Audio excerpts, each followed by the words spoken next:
Good afternoon, everyone, and welcome to this month's participant webinar. This is Gary Sams, the Chief Wellness Officer for Ebix Benefits Administration and Wellness.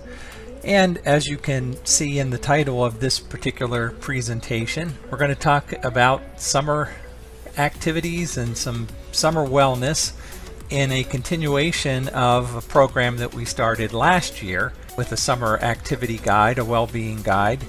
And this month it's called the EBAW Summer Wellness Guide Part 2.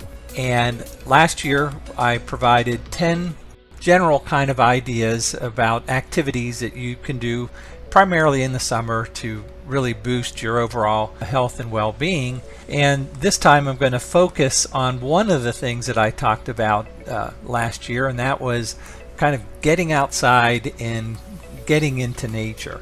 Now, before I actually get into the heart of the presentation, I have a question for you. And the question is, and this will make sense as we get into the presentation, but the question is, which is the biggest public health problem that we have in the U.S.? And our choices are tobacco use, obesity, high blood pressure, or lack of physical activity. I'll give you just a second to think about that. Okay, so if you said lack of physical activity, you're right. And in my opinion, and most folks that do what I do, they would suggest that although all those things that I mentioned here, tobacco use, obesity, high blood pressure, these are issues that face a lot of people or things that need to be addressed, there are more people that don't get enough of physical activity, the right amount of physical activity that they should in the U.S. than do have any of those other particular conditions. We know, for example, and thankfully, that tobacco use is down in the country. In fact, the most recent results would show tobacco use in adults, it's somewhere between 10 and 15%. And that's a really good improvement over the last 10 to 15 years. On contrary, a recent report just came out that shows that only about 22 to 23% of U.S. adults get the proper amount of physical activity. So that's a huge number. Over 75% of people aren't getting enough exercise. So we're going to kill two birds with one stone this month, in that we're going to talk about getting more physical activity, but at the same time having fun while we're doing it with a really good summer activity, and that is getting outside and getting into nature. And if you also needed a little more motivation to get outside and move, I thought I would share a poem with you here at the start, and this is by Lord Byron. There is pleasure in the pathless woods. There is rapture on the lonely shore. There is society where none intrudes, by the deep sea and music in its roar. I love not man the less, but nature more. And when we talk about nature, there's lots of opportunities to get outside, but this month I'm going to talk about two particular venues that I think are often overlooked, and those are city and state parks. So we're going to focus a little bit on these readily available places to get outside and hike and walk, and as I say, you just got to get outside and move, whatever it is that you're going to do. But these two particular locations, cities and state parks, are great things to consider when you're looking to get out. So again, we're going to talk about city and state parks as an ideal venue for summer fun and summer activities for you and your family, and also as a great opportunity to tackle that number one public health issue of getting more physical activity. So state parks, now typically the national parks, Yellowstone, Yosemite, those get the attention of the public, the big national parks. And as you may know, there are 59 national parks in the U.S. and I'm a big fan of visiting them. I think I've made it to 20 so far. and I have a goal of seeing all of them at some point. But you might not know that there are over 10,000 state parks, and that combined they cover over 18 million acres. So that's a lot of land to explore. Likewise, city parks. There are over 2,000 acres of parkland in just the 75 major U.S. cities. And they have a combined annual budget of over $6 billion.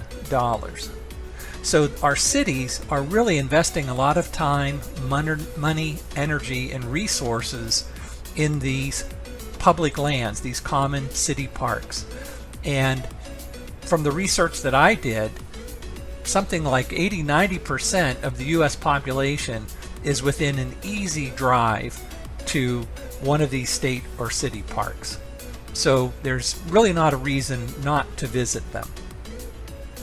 So what I did today is I've compiled a list of some of the most popular city and state parks for you to consider. And I need to give credit where credit is due. I actually didn't compile this myself. This is from thethrillist.com, and I listed the URL here, the 15 best city parks in America. I'm only going to focus on the top 10.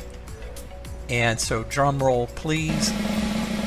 Number 10 is Patterson Park in Baltimore, Maryland.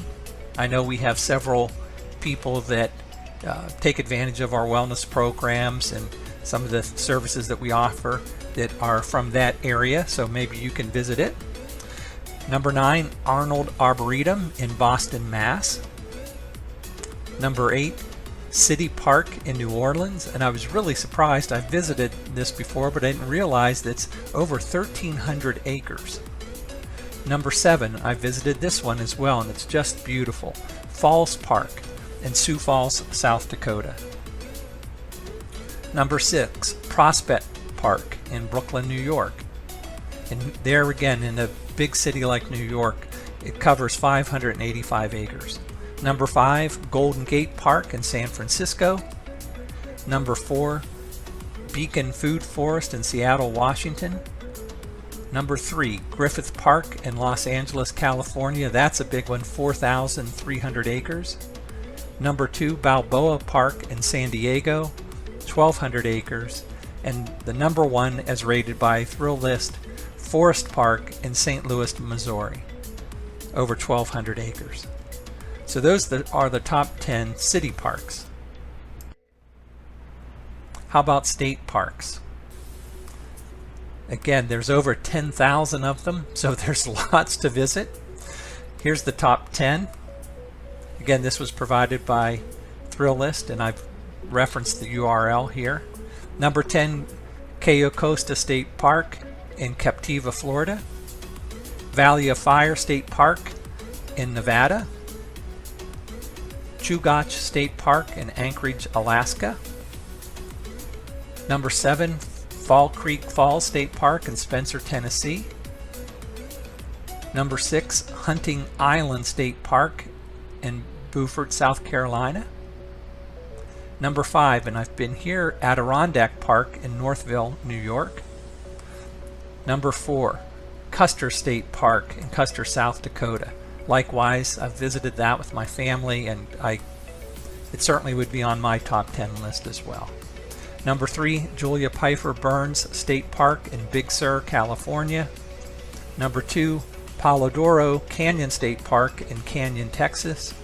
And the number 1 rated state park, Napali Coast State Park in Kapa, Hawaii. So there's a list for you to try to put on your bucket list to try to visit. Okay, so before you go, I've got a list of 10 items to bring on your hike. Now, if you're just going to be going for an hour or so in a city park, you can take this list sort of with a grain of salt. But if you are going to one of these large state parks and you plan on doing any kind of real hiking and maybe even staying and doing an overnight, certainly this list is something to consider. So first, navigation, always carry a map or compass with you. 2, sun protection. making sure that particularly in the summer months, that you're protected that way. We did a presentation on self-care a month or so ago, and we talked about remedies and treatment for sunburns. Number 3, having proper clothing, so proper footwear, weather-dependent clothes, again particularly if you're going to be out in one of the state parks for any length of time. 4, illumination, so having a headlamp or a flashlight with extra batteries. 5, first aid supplies, that again applies more to the longer hikes and activities that you might be doing. Same thing with number 6, fire starting gear, a lighter or matches in a waterproof container, fire starting material, if you're planning on doing camping or backpacking or something like that, certainly a good thing to have. Number 7, repair tools in a kit. Number 8, nutrition, food for the day plus some extra food. And again, this is all dependent on the objective and length of time that you're going to be outside. Number 9, and this is true however long you're going to be out, hydration. So having water bottles, or if you're going to be relying on water in nature, a water filter or other treatment system. And if you're doing an overnight, some type of shelter, a tent, tarp, reflective blanket, something of that nature. So again, if you're going out and you're hiking, consider this list before you go, but by all means, and most importantly, get out there. So as always, I thank you for your time listening or viewing this webinar, and I encourage you to be a part of the solution in battling our #1 public health issue of not getting enough physical activity and getting enough exercise. And let's start doing that this summer by visiting a state or city park yourself with your family or friends. Just get out there and enjoy yourself. Wishing you all the best. Thanks so much.